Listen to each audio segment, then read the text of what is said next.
Coming up next on the CHGO Cubs podcast, presented by Toyota. The World Series is set. Dodgers and Blue Jays. Who do you have? Plus, will the Cubs dip into that Astros pool again? Or is there another superstar available via trade this winter? And we will talk a little Cade Horton. We'll have a little fun. No cake this time, but it is Tuesday with Roman. Roll it.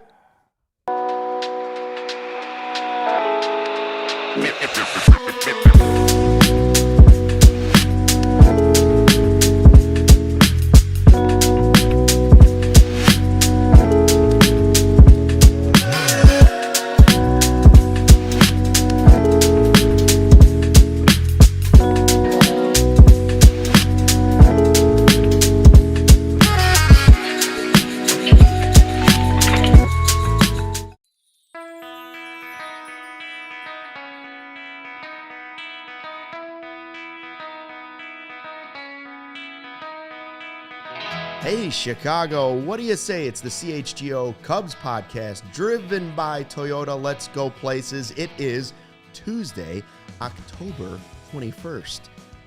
10 days till Halloween. Luke Stuckmeyer, Joey Christopolous, and it is Tuesdays with Roman, Justin Roman, as we squeeze into Studio C for Cubby today. My first time being here. What do you think? In this studio. In the studio. It's great. It's cozy, right? It's cozy. Yeah. I feel like I'm walking you into my studio apartment right now. I'm be glad like, this is the tour, and this is it. It's over. We got a Tour's wall. over. We got a wall here. We got a wall there, and we got a wall there. I'm just glad I showered. I got cologne That's on. right. Like, we're good now. So That's right. Got to stay fresh in this one because the window is closed. Sean Anderson running the ones and twos for us. So we are going to talk a little bit about Cade Horton and what we're going to expect from him and some other Cubs. I have a mystery player thing going for you guys today. We'll talk about a possible free agent that I didn't expect to see. Not free agent, trade possibility. And then the World Series. Like, I was watching that game last night and I thought to myself, I think the Blue Jays are done. Yeah. Right? Big Dumper hits the home run, and then that 3-1 carries, and you're like, I don't think they're going to win this game. Brian Wu looks pretty good. Yeah, I had predicted, I thought the Blue Jays would pull it out, and I was like, I don't know, I think I'm wrong. And then that home run. The first thing I want to say about the home run is I've watched it 5 or 6 times today. He Cadillacs that pretty well. Like, he poses at home, and that makes it even more crazy. But the ball landed in the first row of the outfield. Yeah. Like, it actually barely made it out. You see who caught it? A guy in a Springer jersey. No way. Yeah, they said the only one more excited than George Springer was the guy who caught it wearing a Springer. And his reaction was everything. He was out of his mind. Think about it. I mean, one of the biggest home runs in Toronto history. And, I mean, you catch it from your favorite player, you know? Yeah. I got to tell you, I tweeted out last night that I don't have a dog in that fight. I didn't really care. Mariners, Blue, I really didn't care. But that swing and that stadium being that electric, there's nobody that could tell me that baseball isn't the best sport in the world. I mean, it was everything that, like, I wish was at Wrigley right now. But, like, again, just not being a fan of either team, it just, again, proved to me that baseball is just the best sport ever. And what's a little bit different with the Chicago Cubs, right, is that the Toronto Blue Jays, they won those back-to-back titles in the early 90s. So there's still, like, generations of those fans that now have had their kids and maybe their grandkids that still actually remember getting that taste, and to see that feeling of them finally cracking through and making it happen was so great. The other part that I can't help but feel like is it's good to have the gang back together, really, by the way, really fast, because I was thinking about the watch-alongs, right, of like, we would have been second-guessing taking out Brian Wu and bringing in Bizzardo, who's basically their version of Andrew Kittredge, a guy they used a ton all postseason long. I saw all these tweets from Mariners fans wishing that they had brought in Munoz instead. And it backfired. And George Springer, Luke, is not he is not a stranger to October histrionics. And now he gets another chance to take on the Dodgers, a team that he's played very well against in a World Series before. I feel bad for Mariners fans just because they've been with it, man. Like, they're just trying to get there. And when they had their glory team, they didn't even get there with the great record. And then, but the Blue Jays, I've never really liked an American League team. Yeah. But they got cool uniforms, right? As a kid, you're like, man, I got to respect those unis. I was a Blue Jay in 3rd grade in my Little League, so I had the Blue Jays uniform and the hat. So I'm a little partial to the Blue Jays. But, like, honestly, the whole series was crazy where, like, you know, the visiting team steals 2 games from the jump. Yeah. And then even this game, you know, the Mariners were up 3-1. And you got to be feeling pretty good. Julio hits a bomb. the big dumper hits a bomb, and you're right. You're thinking, okay, well, I know how this is going to end. And then with one swing of the bat, everything changes forever. And it was pretty iconic. It was cool. Yeah, and also just from watching it from a Cubs perspective, that series specifically, and a lot of these playoffs, when we're talking about like the depth that you have to have with arms, and you have to have these bullpen pieces, both of those teams use their starters. Blue Jays last night specifically, Bieber comes in, after that comes Gausman. Then you also see Bassett in that game too as well. So it doesn't necessarily matter if it's a bullpen or a starter guy. It's about having guys that can just get outs, and it seems that's where the trend is heading towards right now in baseball. I see Ron is in the live YouTube chat here at the all-new CHGO Cubs YouTube channel. Make sure you subscribe. Tell a friend, tell a neighbor, tell a total stranger, and tell that total stranger's neighbor. How does that work, by the way? I don't like really go to some random house. Yeah. And then you go to that neighbor's house. That's right. Okay. Just knock on the door. Or you just meet someone on the sidewalk and then somehow be like, where do you live? I'm going to tell your neighbor. Give me a number. I'm sending you a link. Springer hits that home run. I still think, I don't know about you guys, we don't have to go too in depth because it's not starting right away. I still think the Dodgers win it easily, but you never know. Yeah, I mean, you never know.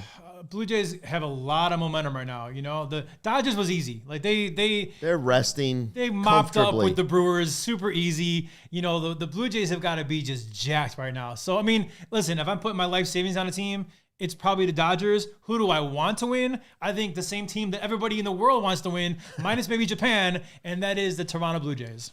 Yeah, it's tough, right? I agree with you that they've got the momentum, and they certainly, whoever came out of that series definitely has that juju, right? That little extra that maybe helps put it over the edge. But I just can't help but feel like if you look around, every single series from the American League and the National League has been a complete dogfight unless you're playing the Dodgers. Yeah.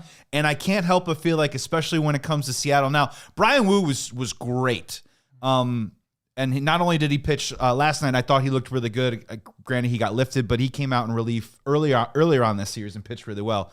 But I can't help but feel, looking back, I think I said this yesterday, that when we talk about that 15-inning game and we talk about having to use your starters in these high-leverage moments on when they're supposed to be bullpen days or extending them in situations where they're not really comfortable, I can't help but feel like that took a little bit of a toll on the Mariners' rotation heading into the Toronto series, because Toronto's offense, which has been really good all year, and Cubs fans, we should know, because Toronto Blue Jays, I thought, were one of our tougher opponents. I think they kicked our butt pretty good this year.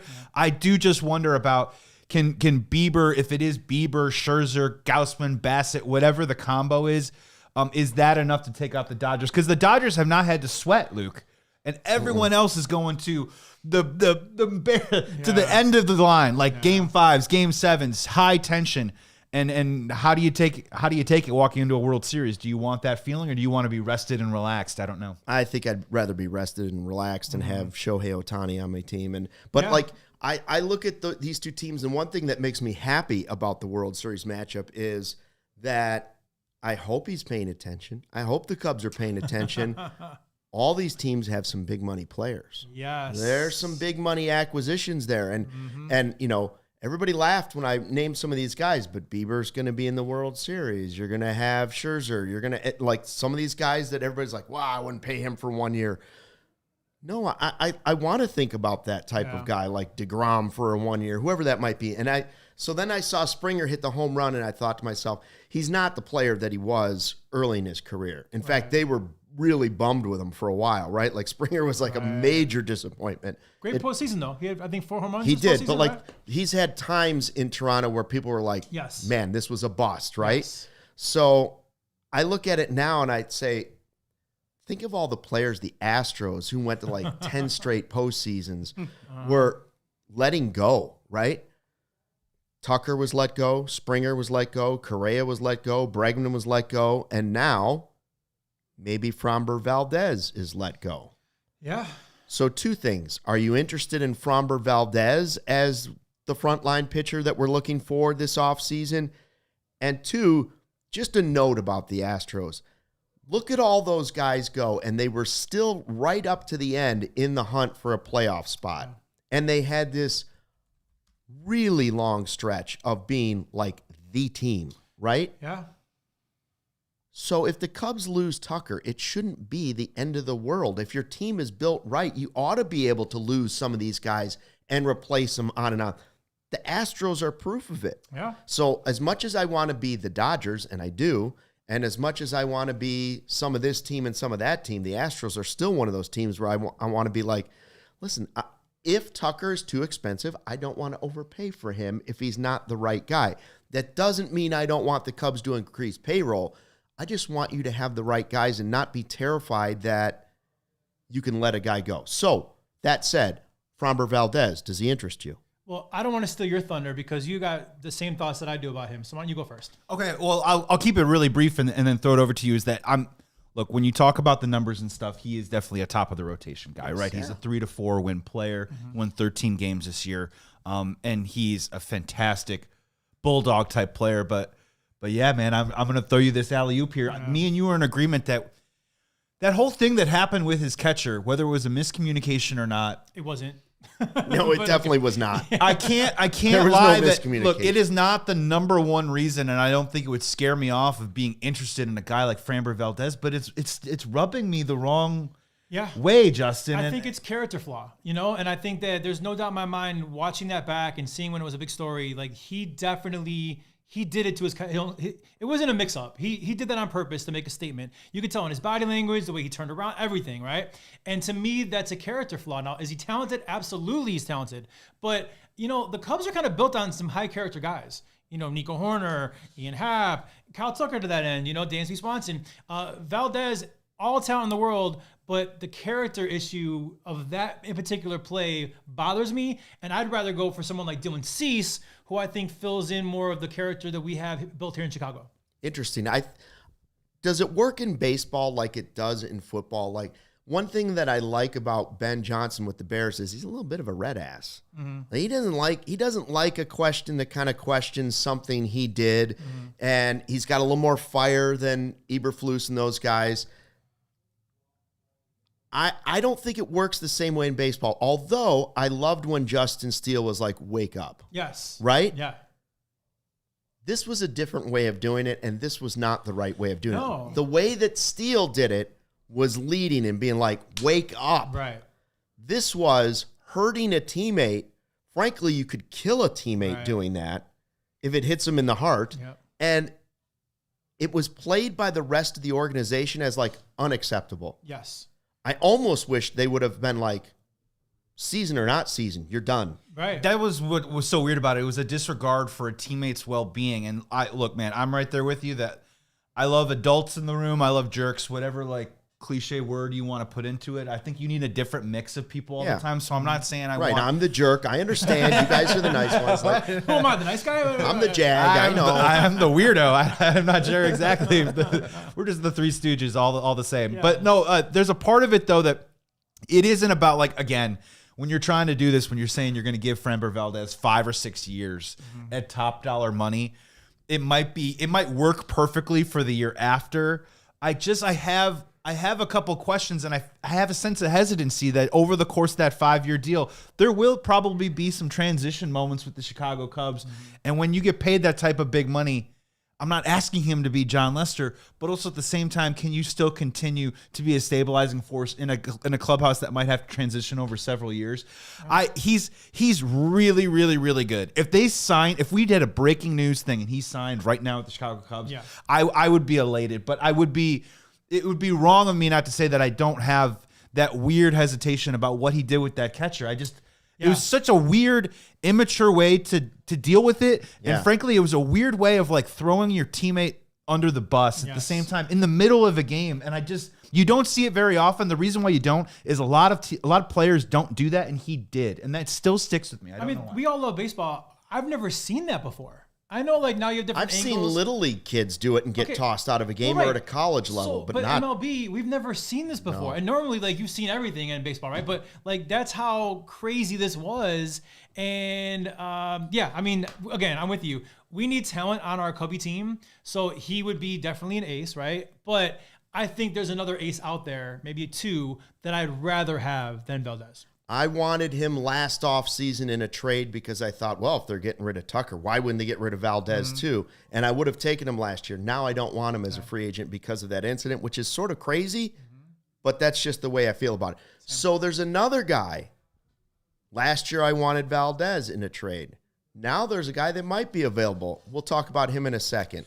Whatever the moment, Cubs fans, the sport to bet and the app to bet is Circa Sports Illinois. Circa Sports, it's sports betting the way that it should be. Circa Sports Illinois has high betting limits. It has low holds and exceptional customer service. So bet on all your favorite teams in every game this season. They got spreads. They got props, futures, in-game, whatever it is, Circa Sports has it all. So fun and bet like a pro from anywhere, anytime in Illinois. And keep in mind, Bulls are coming back tomorrow night. Blackhawks in full swing. The Chicago Bears, college football, whatever it is. Remember, download your new bookie today at circusports.com. Remember, you must be 21 plus or older. If you have a gambling problem, call 1-800-GAMBLER.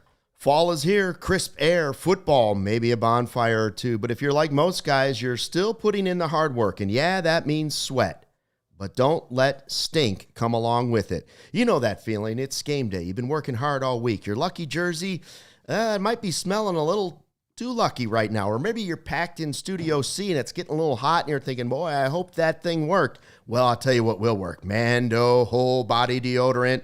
It's a deodorant plus sweat control, not just a cover-up. Mando's one stick, two jobs. Powerful odor and sweat control. One swipe, you're good to go. It controls both sweat and odor for 72 hours. This stuff just works.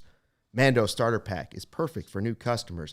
It comes with a solid stick deodorant, cream tube deodorant, 2 free products of your choice, like the mini body wash or deodorant wipes, and free shipping. Special offer. Our listeners, 20% off site-wide using our code CHGO. Shop Mando.com for 20% off site-wide plus free shipping with Mando deodorant. It's sweat control too. Say goodbye to sweat stains and hello to freshness. I finally got Joey on that Mando a couple weeks ago, and it has changed our studio. That's how, the only reason why we're doing shows in Studio B is that's actually in your contract. And we Right, thank Sean? you for it, Luke. Thank you. I told you. Sean appreciates it too. Hey, what do you want me to say, guys? We said don't wash our jerseys But that during was- the watch-along. Right, but now it's over. Oh, You can well- wash. oh, wait. You can I didn't wash. get that memo, so I Yes. actually can wash now? That's right. And the reality was, Oh. I wasn't on Mando either. I was trying to, rub the chocolate icing under my Yeah. arms, the frosting, and it was trying to smell like Portillo's. But that only works for so long. Lovely Right. exfoliant. Yes. Yeah. Yes. We got some great comments here in the chat here. Godfather CHGO, hello, anybody home? Rick, it's not signing top talent. Good to see you, Godfather CHGO. It's more just that he kept bringing up like, oh, it's October 10th, and he wanted you to name a star on the Cubs or Dodgers that the Blue Jays would sign. Or yeah, the Blue okay. Jays. I- it and was you know, just, and you know what? he was just more upset that we were ignoring him. I like that comment a lot, and that might have something to do with my crystal ball later, CHGO. So stick around to the very end. Well, this was 2 years ago when the Blue Jays were struggling, and at the end of the season, I looked at Cody and I said, they've got to convince a team that needs to mix it up to trade somebody that they don't want to trade, but they're like, we can't keep marching out the same team. It's not working. Credit to the Blue Jays. They didn't trade us Vlad Guerrero Jr. like I wanted to Or for a Bichette. bunch of prospects or Bichette. Mhm. And he's going to be a free agent, right? Yeah. Okay. I don't know where you'd put him. You could put him at third, maybe. I don't know And where then the- you would have to trade Shaw. The Blue Jays have a decision to make too because Yes. he's going to be eligible for the World Series. So, like, Yes. obviously you put him on the roster, but does he start? I mean, he's coming off injury, Yeah. and they're rocking right now. So their problem, not ours, but they have a decision to make. I don't know, but credit to the Blue Jays. They stuck with it, and They it did. has paid off, at least so far. All right, so another team that's making a tough decision.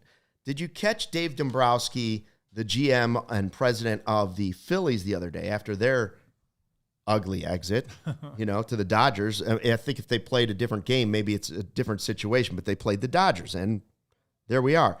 He was asked about Bryce Harper, right, and the season that he had, and Dombrowski said, I guess we only find out if he continues to be good. Can he rise to the next level again? I don't really know that. Wow, the face of your franchise, that is your comment at the end of the season when he's been the guy. He's your big money guy. How much is left? Still 6 years and $196 million. He just turned 33 on the 16th of October. So at 33, he's got 6 more years left, basically $200 million. Some people started questioning, wait a minute, especially to keep Schwarber, would the Phillies start to tinker with the idea of trading Bryce Harper? Yeah. Would they consider that? And so I ask you that question. if you were the Cubs and you're trying to make a bold move and you're trying to do something Tucker-esque, but you're not going to do Tucker, would you at least call Dombrowski and ask, were you serious? Would you trade Bryce Harper? My first impression is that he was doing it solely on the level of spark, get healthy this offseason, and I want you to be that guy next year. Yeah. I don't think they're trading him, but would you at least kick the tires if you're the Cubs? If he was available, absolutely. I'm with you. I don't think he's available, but if he was available, if what, 6 years, $190 million is left, I mean, that is way cheaper than what Kyle Tucker's going to get. And you don't really know what you get with Tucker, right? So, I mean, Bryce Harper, I don't know, but I didn't really know you guys back then, but I wanted him to sign when he's a free agent here. Oh, yeah. You know, and I mean, they should have. Obviously, it was a great deal. His dog is named Wrigley, and he wanted to come, all those different things, right? So, absolutely. And you know what? Where would he play? You figure it out. There's a DH available, there's outfield, whatever it is, but you absolutely do it. But I'm with you. I don't think that Bryce Harper is available. And if he is available, it would be a haul. But I think it's more of kind of like a spark plug thing.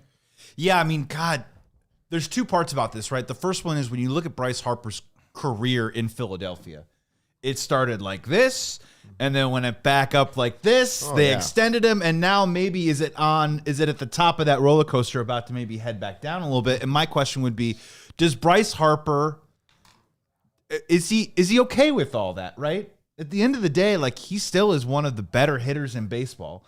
And if you're going to start playing, if you're going to start tugging on his chain every offseason about, hey, are you still elite? Are you still good again or not? Still elite? Is he kind of over it a little bit? Now, maybe Dave Dombrowski knows something that we don't know. And obviously we see these injuries pile up over the years, asking those types of questions of, is he just entering a different phase in his career? But at 33 years old, I 100% would take a look at probably trying to acquire him because, one, you might not have to give up top prospect capital because you're taking on the money. Right, true. And also, if you look at his contract, $27 million a year for the next 3 years and then goes down to $23 million the final 3 years. And I understand he'll be a DH, 36, 37 years old. But if you talk about a player like Bryce Harper, it's not about him where it's like power or bust. He still is a guy that gets on base. He still is an incredibly professional hitter. And if you maybe wanted to like split the difference between what you think Kyle Tucker's ceiling is or what Cody Bellinger's floor is or whatever, I think Bryce Harper is, if not right in the middle, right at the top of that in terms of what he can do and affect to the Cubs lineup. So if that phone call, if the phone rang, I would 100% pick it up and at least entertain it. All right, I want to get to three comments right before I give you this player comparison. Ron says, if they don't, the Phillies are going to soon look like the stranded old washed-up 2008 Phillies. And then says, ship has sailed on Harper. I don't want him. Spark plug, yes, but power outage after the head injury. Now, Jake Tendo asks, and Harper plays where? Bush is great. You know what? He's not playing first base for me. If you were to pull off a trade for Bryce Harper, Seiya goes back to right field. Right.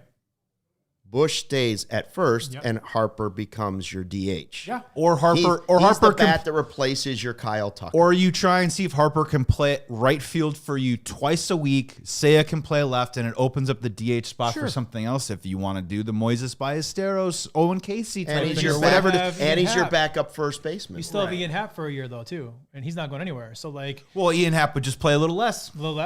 Okay. Yeah. So now So then I was thinking, well, what type of player is he? Well, there's no question that his numbers have slightly declined. The last time he was a 5-WAR player was 2021. Okay, all right. But he hasn't been a bad player. Just like Dombrowski said, he's been a good player, but he hasn't been an elite player. So is he tiring of it? Do the Phillies feel like I thought maybe the Jays would? And like, we got to mix this up. Right. We're not winning this way. We've got to do something different. And sometimes that means mixing it up even when you don't want to. So here's Harper, right? Here's the blind resume. There's Harper sitting there with a 3.5 FWAR last year, a 131 WRC plus, and 27 home runs. Now, I have player B. Player B is a mystery player. 3.5 FWAR, exactly the same. 140 WRC plus, so better than Harper, and 7 more home runs than Bryce Harper last season. Then I go down to player C, and here is 4.5 FWAR, better than the other two guys, a 136 WRC plus, so in the middle, but still better than Harper, and then 5 less home runs than Harper. Well, I know who player C is. Yeah, I know who C is as well. Player C is Kyle Tucker. Yes. Player C is Kyle Tucker. 1 point better in the F4, a higher WRC plus, and 5 less home runs. 5 less home runs. So who's the player above it? The guy in the middle? With the same exact F4, a higher WRC plus, and 7 more home runs last year. The 34 is what's bugging me. It shouldn't. Michael Bush? Is it Michael Bush? It's Michael Michael Bush. Bush. It's Michael Bush. So you're looking at those 3 players and you're like, wow, they all got there in a different way, right? We're talking about Harper being this declined player, but there he is with the same F4 as Michael Bush. Michael Bush had a higher WRC plus and more home runs, and then Tucker has a higher F4 than both, even though he had this horrible second half of the season. Yeah. And he has a higher WRC plus, but 5 less homers than Harper. So then that begs the question, like you were saying, compare Tucker to Harper. Well, Tucker's younger. They both have had injury problems. It still comes down to, do you believe which Tucker is going to be there in the... Yeah. Is it first half or second half? Just real quick with Probably- that WAR number, it's also because Tucker's playing right field. So That's a right. part of this is how much do you trust Seiya in right field to put up that same production defensively that Tucker put up, where Bush and Harper aren't Also playing swipe right 25 field. bags. I didn't too, think so. Tucker was as great as I thought he was going to be in right field. Do I think he's better than Seiya? Yeah, I do, Yes. because I don't think Seiya's a good right fielder. No. Well, though, I will So say, I don't love putting Seiya in right field, but I think I agree. there's a real good chance he's the right fielder next year. in to Seiya's defense, in the playoffs, he played a pretty good right Better. field. Better. All right. I mean, I know he was horrible before, but I was a little worried about that. And we didn't lose any games because of his defense. I thought he made all the plays he had to. But I'm with you. I think that, whether it's you trade for Bryce Harper, my number 1 pick is sign Kyle Schwarber. I think Seiya's got to play right field because you're looking at upgrading the DH spot. Or you're going with Moises Ballesteros, and he's only a DH. So I think either way, no matter which way you cut it, Seiya's your right fielder next year. Also, if you DH Mo Baller as your main DH next year, then you better throw tons of money into pitching. Yes. If you're saving money at third Yes. and DH and first And Right. center field still. and center field, like you better spend, and your ace may be, Yeah, right. he's going to be cheap too, so you better start spending it somewhere else. So the question here is really, is it Harper over Tucker? Don't forget the other side of this. Like, if he were really available, Tucker only costs you money. Mm-hmm. Tucker costs you a financial gamble. Harper would cost you prospects and a financial gamble. But the question So, would be Which one makes how your- premier would those prospects be I to don't say know. to the Phillies that we're going to take $190 million off of your books? And I will just say this, that like of those 3 players, Michael Bush, highest upside maybe of the 3, we can maybe have that debate. Kyle Tucker in the prime of his career. If we want to talk strictly just hitting the baseball, Yeah. I think Bryce Harper's the best of those 3. I think he's the best hitter. Really? Oh, Even yeah. at 33. Yeah, even at 33 years old. And I think Kyle Tucker brings a couple other things to the table, right? Yeah, he can play right field. He swiped 25 bags this year. He is a smart base runner when he is healthy. But when you look at it, I think Kyle Tucker and Bryce Harper, I think they control the zone the exact same. And maybe it's just a gut thing, but I think also probably the stats would bear out that I think Bryce Harper over his career, I think he's just been a better hitter. And I think that even at 33 years old, at least 3 of those years, I think you could get the Bryce Harper that you would expect out of that contract. I think starting today with Tucker being 27, I believe, and Harper Tucker's being 29 and 29. Bush is 27. My bad. So, Yeah. but okay, so Tucker's still being 4 years younger than Bryce Harper, right? I think right now Tucker is your better offensive player if healthy. And again, that goes for both those guys. If Harper's healthy and Tucker's healthy, big question marks on both sides because they both have kind of been injury ridden, I don't know. And how does we already know that Tucker kind of fits in the clubhouse because he's super quiet. Yeah. Harper is a feisty. But would that personality of Harper fit? Because it's just a little different personality. I think he's the the leader. He'd become the Justin Turner. Like, you'd have to defer to the guy that won the World Series. And we're trying to armchair this, right? But I think he's closer to the Justin Steele that I would love to have on my team than perhaps maybe the Framber Valdez on the team. I like Bryce Harper telling Rob Manfred to get out of his clubhouse, right? Because that's not what he said. He said, well, jump button. Go ahead, Justin. Get it ready. I love that. That was really ballsy, I actually love that. That was crazy. That he told him that. Anyways, we're going to talk more about it. Maybe we'll talk a couple more seconds about that, and then we're going to get to our guy, Cade Horton. Yes. But first, a word from our sponsors. Hey, Cubs fans, Toyota has 25 vehicles with available all-wheel drive and four-wheel drive. The RAV4 has legendary versatility. The Grand Highlander's adult-size third row is for real, and the Tacoma's wild side. It comes standard. Job sites, campsites, game nights, doesn't matter. There's an all-wheel drive or four-wheel drive. Toyota, they will get you there in style. So find yours at toyota.com or visit your Chicagoland Toyota dealer today. Toyota, let's go places. And guys, it's the perfect time to become a CHGO diehard. Ooh. Bears, little bit of a winning streak. Bulls kick off tomorrow night. Blackhawks look like, I don't know, maybe the young kids can play. So why not head on over to allchgo.com to get all the access to our exclusive written content, free t-shirt, plenty of discounts, free merch and events, plus access to our CHGO Discord Lounge where we all just hang out and talk sports all day long. So again, allchgo.com for the latest information on how you can join the thousands and growing of CHGO diehards in our community. We can't wait to connect with you on an even greater level. Let's be real for a second. The world has gone soft. Everybody gets a trophy for just showing up. Everything needs to be bubble wrapped. Soda used to have some kick. Now it's just about pretty colors and easy fizz.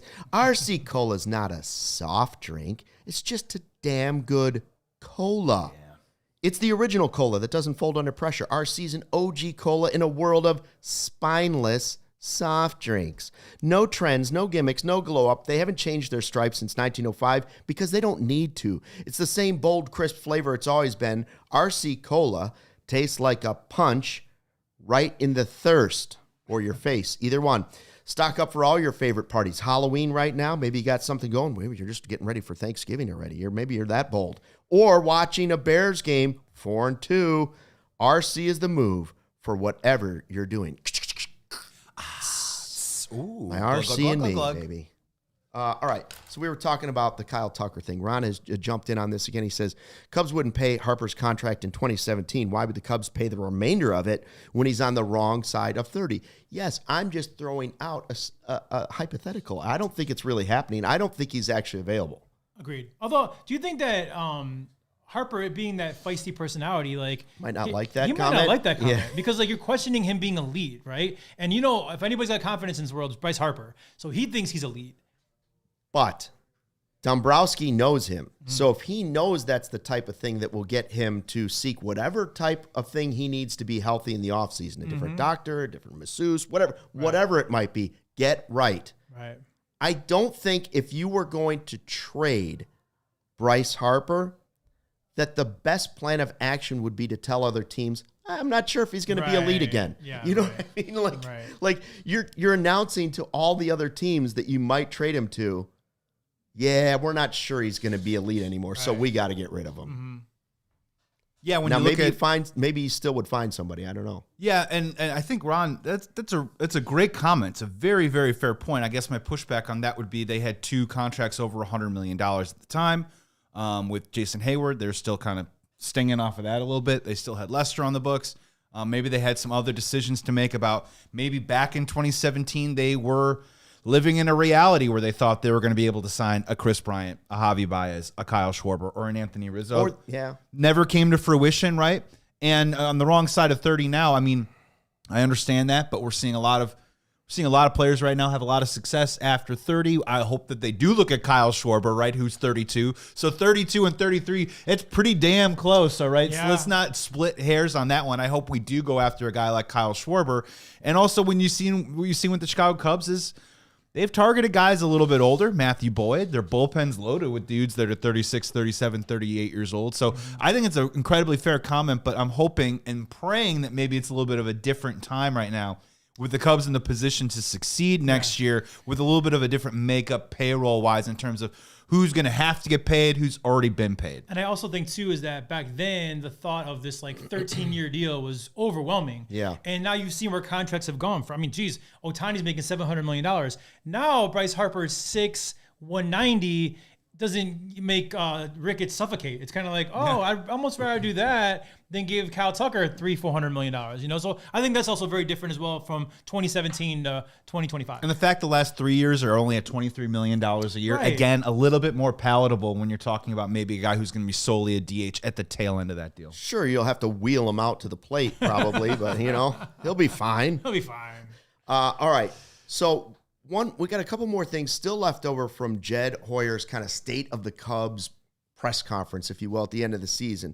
One of them we didn't touch on was his comment about Cade Horton. Horton is one of the greatest things that happened in this Cubs season. It wasn't the whole season, but when he got here, boy, those numbers were pretty impressive. So impressive that we started talking about, is this Jake Arrieta the super streak of Arrieta? Is he going to be that good?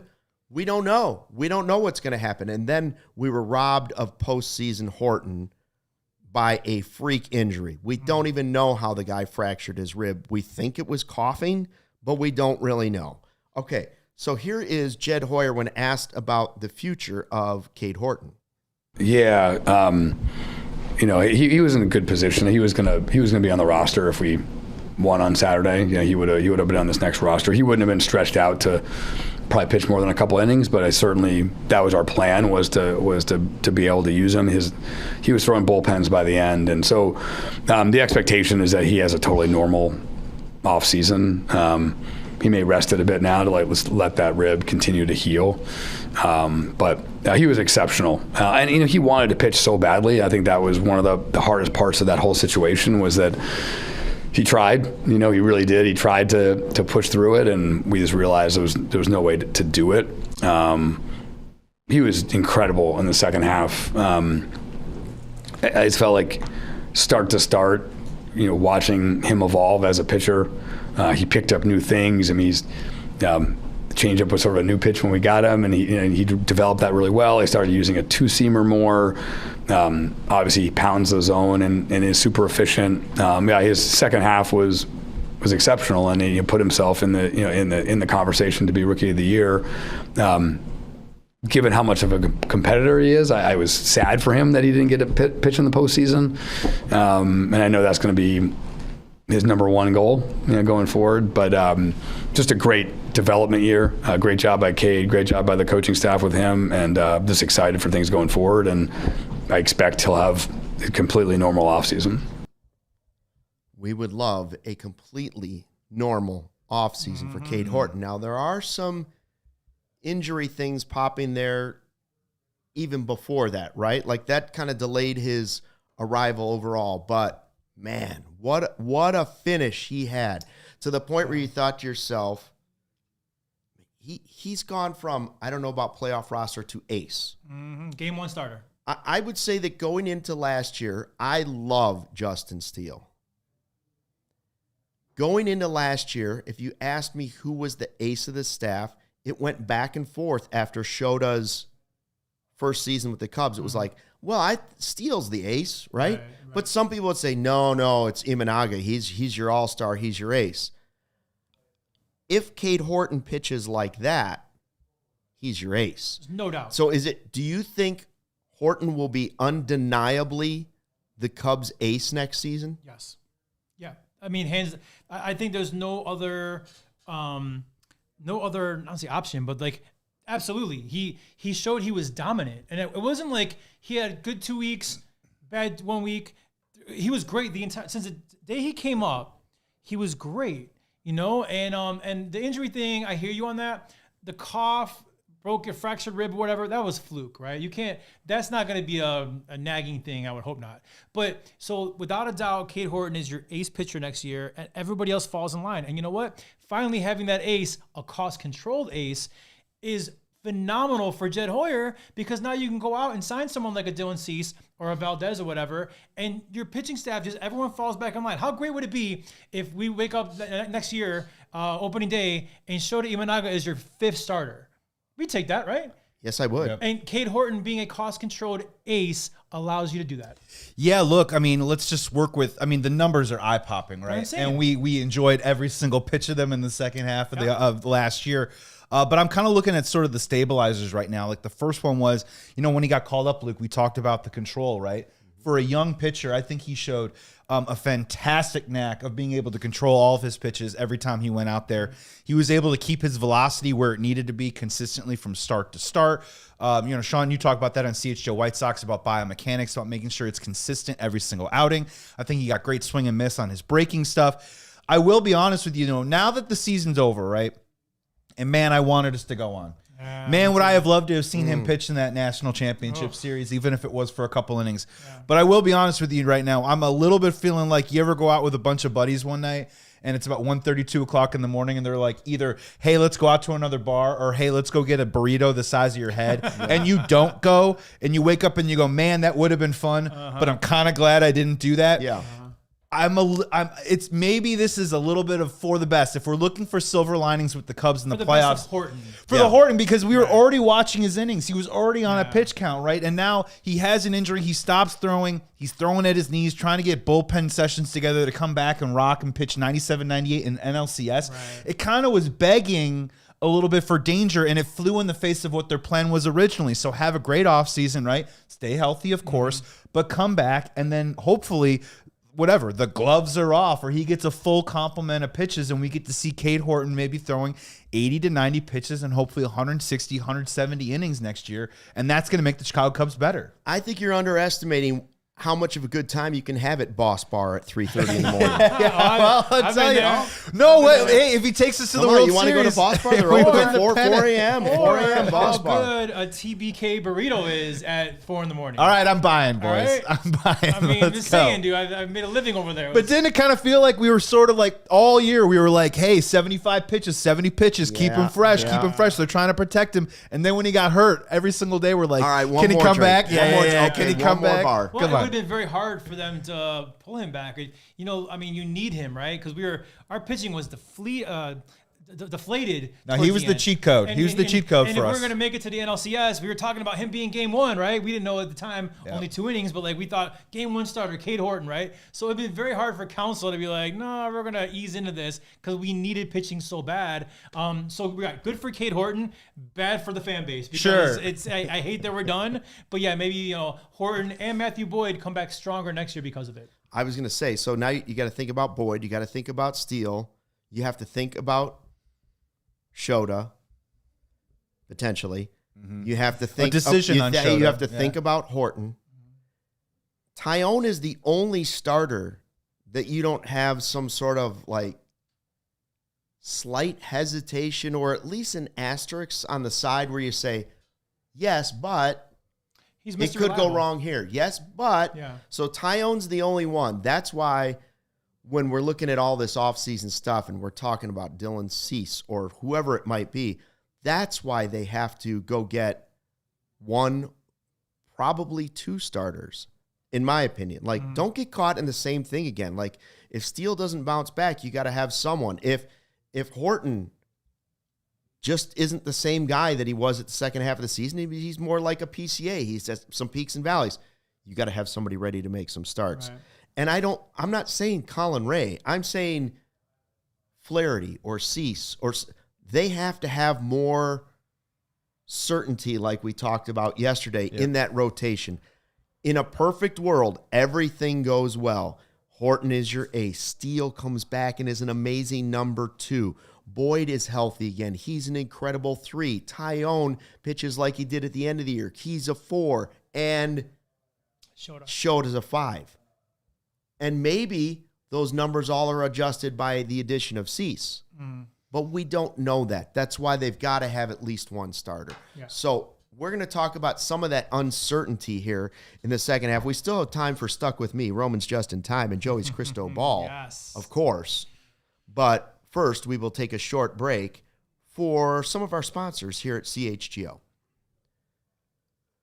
We've got deals sweeter than candy this Halloween at Ray Chevrolet in Fox Lake. Coming today to shop the No Tricks, Just Treats sales event and drive home with 0% financing, $0 down and no payments until 2026. 0 hidden fees on select new Chevrolet models. Or check out their selection of over 125 vehicles priced under $20,000. With one of the area's largest Chevy inventories, you're sure to find the perfect vehicle for you. And as one of the top-selling Chevy dealers in the Midwest, they're able to keep their prices competitive, so you know you're getting a great deal.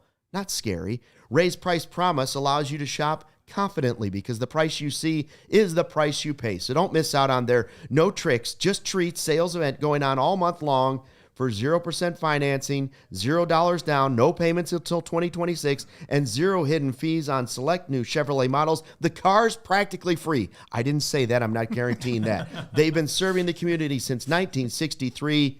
Ray Chevy, together, let's drive. And hey, sports fans, if you got that hankering to go see a game at the last minute, you want to get tickets, it's the Game Time app. That's what you got to check out because it gives the advantage back to the fans. It's the hack for unlocking amazing tickets and experiences all in a few taps. Incredibly easy to use, and the Game Time guarantee means you can trust. You get 100% authentic tickets on time and at the best price. Fees are always included, so what you see is what you pay. They got exclusive discounts like zone deals where you choose the section. Game Time lets you select the seat, and you will save. And they have views from all seats in the venue with the lowest price guarantee and event cancellation protection. They also have Game Time ticket coverage, so your ticket is covered with the most flexible customer service in the ticketing industry. So take the guesswork out of buying college football tickets, Bulls tickets, Blackhawks tickets, whatever it is, and use Game Time. Download the Game Time app, create an account, and use code CHGO. You'll get $20 off your first purchase. Terms apply. Again, create an account. CHGO is at that checkout for that $20 off. Tap ticket, go. Download the Game Time app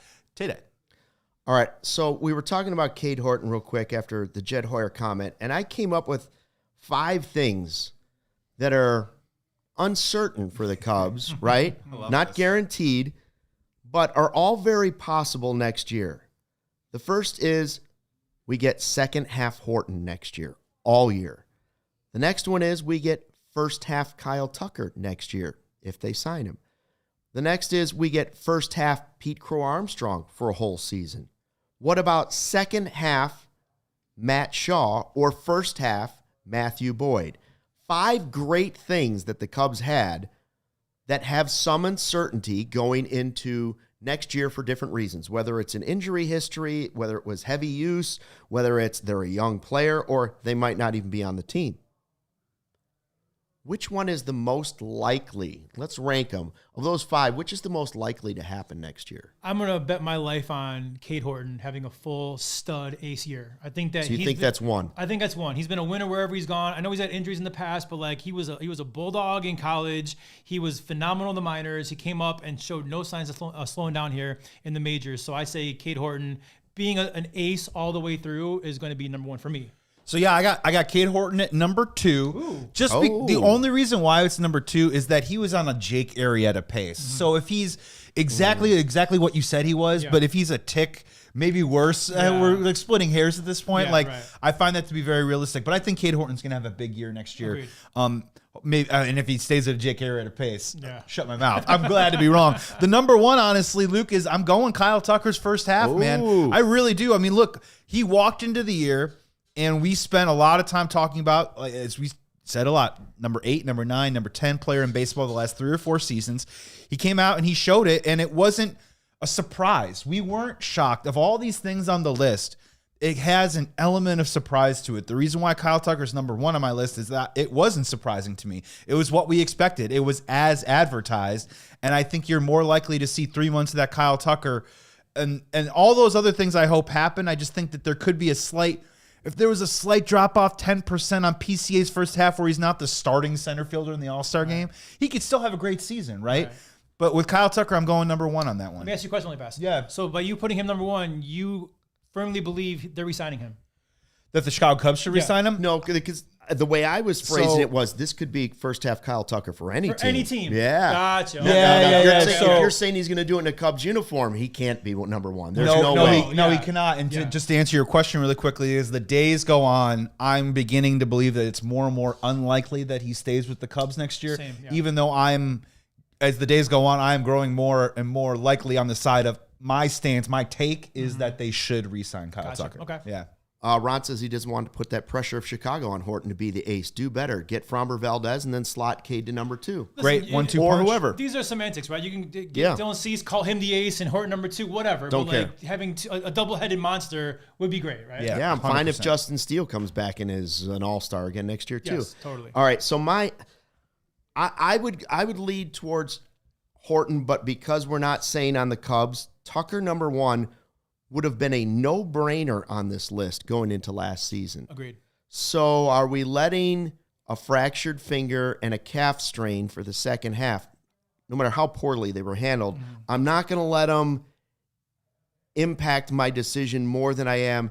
He's still young, and he's coming off a fracture, and he's had some little things. So I'll go Tucker Horton. After that, it's tricky.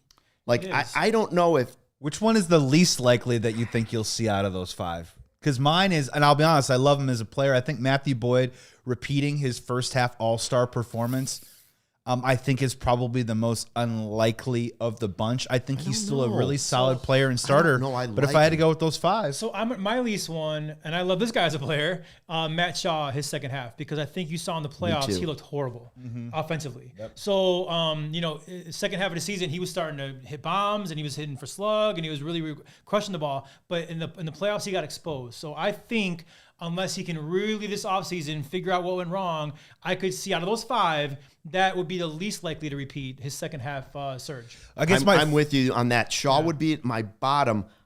But my follow-up on that really quick is if we don't get second half Shaw next year, do we have a problem at third base? Or are you willing to also say development? I think 2, 3 years? I think the defense will be the same. What we're Makes up for specifically it. talking about is the offense, right? And still a good player, batting number 9. Right, but you hope the offense, because the offense has shown flashes for sure. But I think in the playoffs we all saw him get exposed. So it's we're talking about a whole year. I'm saying PCA's first half for a whole year. Right. We're talking Matt Shaw's 11 home runs in the second half. Right. And look, I mean, I think the defense is going to carry the day for Matt Shaw, and I'm complete agreement with that. But I think it isn't too much to ask that the dude can't hit 220, and he can't have an OPS that I believe was under 7. That was just a below average player. You do have to. This was a guy that people thought was going to win Rookie of the Year. Yeah. So I'm not saying that I want him to hit 300. I'm also saying he can't hit 220. We need somewhere in between there and some kind of improvement. I would go Tucker 1, Horton 2. I think I'd go Matthew Boyd number 3. Don't forget the last time we saw him, it wasn't on the 3 days rest. That was a mistake by the Cubs. That wasn't Boyd's fault. When they needed him to pitch well, he did. In his very last start, he had one more day rest, and it was a huge difference. I love that he loves being a Cub. Agreed. I love that he knows it's not guaranteed that anything's coming back next year. I would put him 3rd. I would go PCA 4th, Shaw 5th, mostly because they're younger players. I would reverse the Matthew Boyd and the PCA thing, only because I had PCA 3 on the list, right? So you guys are both PCA and then Boyd. I think and then PCA Shaw. is a superstar in the making. I think he's got all the tools that you need. First half, I don't think he's the first half player, but I for damn sure don't think he's the second half player when he was. I think he's somewhere in the middle, and that's a really good player. And then defense is like all time, right? The thing about Boyd is, you're right, Luke. It wasn't just the one clunker in the postseason. His second half or the last month or 2 weren't stellar. So did his arm get fatigued? Was it tired? Was it regression? I don't know. Tired. But there was more of a sample size of like him not being first half Matthew Boyd. So I would, again, we're probably splitting hairs here, but I put him 4 in PCA 3 because I do think PCA is going to be a star in this league for years to come. All right, so let's go out of those 5. Now we got 1 through 5, and we're all kind of in the same mix. We all think Shaw's probably near the bottom of that list, although Ron says he'll be a 5-WAR player next year. Oh, I love it. You know what's interesting about Shaw is he was bad in the postseason, but he was seeing 100 all the time. Like he was seeing literally the best bullpens in baseball. Yes. Pretty much all game, right? His at-bats. Yeah, so he was right. getting that a lot. He won't face those guys in the regular season. So if you're talking about the regular season, you don't see everybody's best cranked out like that every single at-bat. That's why the offseason is different, or the postseason is different than the regular season. So of those 5, Horton having a great full season, Tucker having a great full season, PCA having the great full season, Shaw, Boyd. 2 out of 5, 3 out of 5, 4 out of 5. How many of those happen? It doesn't even have to be the names. How many of the 5 do we get next year? I'd say 3 out of 5 I think we get, because for me, Cade Horton for sure is happening. Regardless of what team he's on, I think you're right. Kyle Tucker is going to have a good offensive season, and I think PCA is going to have his numbers. So I think 3 out of 5 for me for sure going to happen. Yeah, I mean, I'll say I think at least 4 out of 5 are most likely going to happen. I'm just saying, like, if there's a 10 for and some Mando too already, because I'm getting a little hot under the collar. I'm just saying, if there's a 10% drop off on some of this stuff, I like it. But again, you can't go 5 out of 5 because we don't know if Kyle Tucker's coming back, right? So, good. Yeah. All right, we'll hit our things real quick. My stuck with me for what's happened in the last couple of days is watching those players, whether it's Springer or more importantly, Vlad Guerrero, right? The Blue Jays stuck with them. They stuck with them, and it made me rethink a little bit my Kyle Tucker stance, saying, I think I'd let him go. Mm-hmm. I don't know what the number is yet. I don't know if he's healthy yet. I think it's premature to say Tucker's gone unless the Cubs pony up. It's a different question to say, do I want him? I want first half Kyle Tucker. That's the best. That is the best solution in right field if you can get it at the right price. So what stuck with me is the Blue Jays stuck with Vlad Guerrero. For now, I'm sticking with Kyle Tucker. Right. I'm not totally out on that. All right. Do you have a Romans just in time? I do. So this is very ALCS based, but I was drawn by that series. I love Game 7s. I think it's all cool. The Blue Jays were kind of down and out for a while. I thought the Mariners fan base hit an all-time low when Springer got hurt, and they were cheering for him to be hurt. And then when he got up and was able to walk, they were booing that. Very bad look for Mariners fans. Yeah. And just in time, when the season was on the line, who's the one that won the pennant for the Blue Jays? It was George Springer. Talk about how that had to make him feel selfishly, knowing that he just ended Seattle's season. Karma, totally. So that's my just in time for this week. Well, and now the 2017, let's see if he can stir the echoes, right, when he hit 5 home runs against the Dodgers in the World Series. My crystal ball, Joey's crystal ball, is, again, very similar to your guys. It's World Series themed. Hey, Cubs fans out there, I know when you're watching Blue Jays Dodgers, you're going to be thinking about the Dodgers. Why can't we be like the Dodgers? Well, take a look at what the Blue Jays have done and see if the Chicago Cubs can get a little bit closer to that. And you're saying Toronto, I mean, beautiful metropolitan city, but we're still Chicago, right? And if you look at their payroll, right, let's just pull it up really, really fast here. Let me get this right here. Oh yeah, that's right. Oh, they have 4 players right now with contracts over $100 million. They go out and they sign Max Scherzer. They bring in a guy like Shane Bieber at the deadline. They shell out money. Now it's not crazy $200, $300 million deals that they're handing out, but they've got at least 4 guys making over $100 million. Chicago Cubs right now have 1. His name is Dansby Swanson, and the next one closest to that is Seiya Suzuki at $85 million.